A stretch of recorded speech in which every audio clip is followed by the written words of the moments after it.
Hello and welcome to Frontrunner Motorsport. World Rallycross is finally getting underway in 2024 this coming weekend. Big changes have been made to the series after going full electric a couple of years ago. That has been a complete disaster for the series, and now internal combustion is back, baby. So it's a shared series between electric and sustainably sourced fuel in a desperate hope to make the series relevant again. So are things looking out for World Rallycross? Or is this the final nail in the coffin? This will serve as a preview for the 2024 World Rallycross season. I won't bother with predictions because, you know, Johan, Kristoffersson and all. But we will look at the new rules, the support series, the price of watching the World Rallycross Championship, the calendar, and of course the drivers, teams and cars competing in 2024. Just a hint, the world is incredibly small apparently. I have spoken about the World Rallycross series a few times before and will continue to do so make sure you subscribe to the channel and let's jump into this look at the 2024 FIA World Rallycross Championship and its chances of surviving beyond the end of the year. This is the 11th World Rallycross season and it's had a few ups and downs over the years.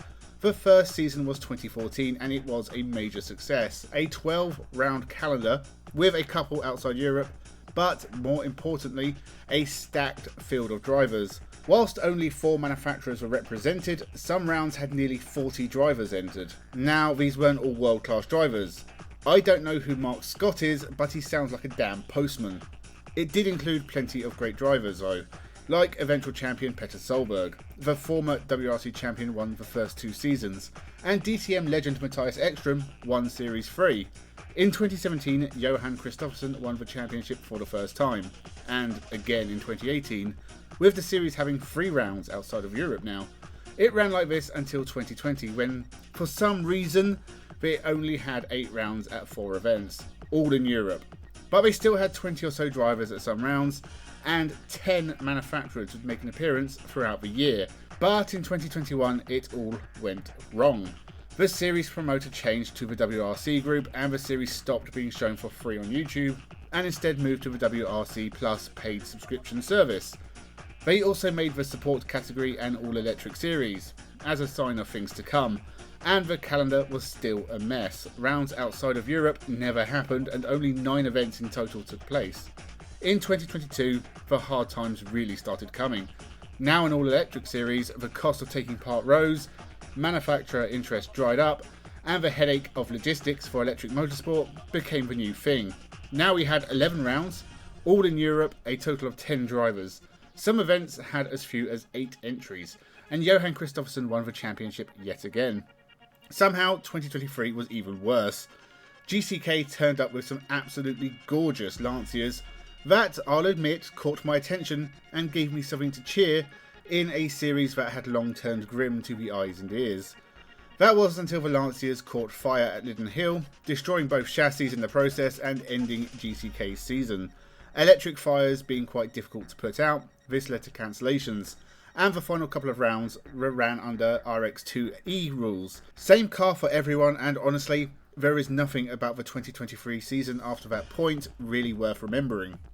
So now in 2024 we are moving back away from electric, at least a little bit, and hopefully this can help the series heal.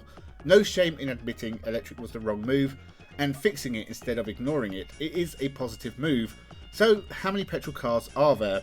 Only 4 announced right now, but it says a lot to me that Johan Kristoffersson is in a petrol Volkswagen Polo instead of an electric one, when the team he's in are running electric Polos alongside the petrol ones. The Hansen brothers are back and still in electric Peugeots, and the PWR team are also all electric, and with Nicholas Gronholm and Clara Anderson back in the driver's seat. Gustav Bergström and Sondre Even are driving the electric Volkswagens, while 6-time champion Johan Kristoffersson and Ole Christian Wehrby are in the petrol cars.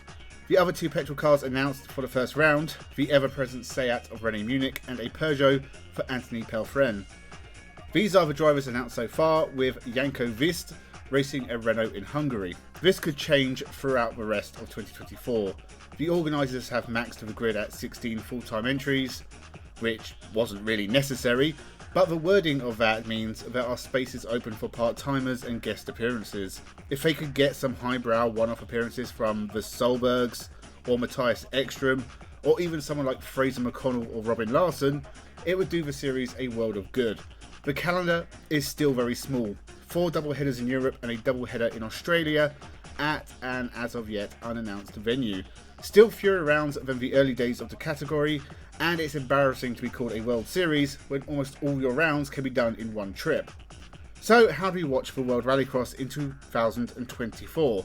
Well, the WRC Plus service has morphed into Rally.tv, and it has all the action from the World Rally Championship, European Rally Championship and the World Rallycross. This includes live action, archives, documentaries and interviews, and an app. It is a lot of content, but I think £100 a year is a little steep. I think they'll show some of the action on BT Sports or TNT or Discovery Plus or wherever it's called now, but it'll only be semi-finals and finals and maybe one of the heats. If you want to watch the full show, you'll have to pay the price. Or pirate it like a sensible person. Seriously, I've never had an issue finding streams of the World Rallycross. It's a shame that the biggest rivals to the World Rallycross Championship are free to watch. Rally X can be found on YouTube and is in many of the same countries with more support series. And Nitro Cross can be watched for free on Rumble. It meant having to make a Rumble account, but I at least can watch Nitro Cross easily and freely. World Rallycross does require effort, and that means the series has to be worth the effort. I probably wouldn't bother at all if I didn't cover it on this channel, and that's not enough to get me to pay £100 a year for the privilege. The European Rallycross Championship is the support category and has a large and decent roster of drivers in a larger variety of cars. It might be the more exciting series to watch, at least on paper. There is also the RX2E and RX3 championships, so at least there is plenty of Rallycross action on the day of the events, although the European calendar is rather small. So that is a look at the 2024 World Rallycross Championship. I can rail on all the mistakes that have been made, all the things that have damaged the series' reputation, but the move to electric was just badly timed. COVID did a lot of damage to the calendar, and the fire in 2023. These are things no one could have predicted or made preparations for, at least in theory. But the move to all electric was always going to hit grid size and present a logistical issue. The move to a paid subscription service was always going to limit viewers willing to pay to watch. I hope the series recovers. I hope we get quality drivers and quality racing. I hope we get a plethora of new manufacturers entering the series. I hope we get to see the calendar expand in size and out of Europe. What the future holds, no one knows, but I hope the World Rallycross Championship is on the path to recovery. Let me know your thoughts in the comments below. Will you be watching the World Rallycross? What do you think of them stepping back from all electric? Make sure you subscribe to the channel. Thank you very much for watching and have a good one.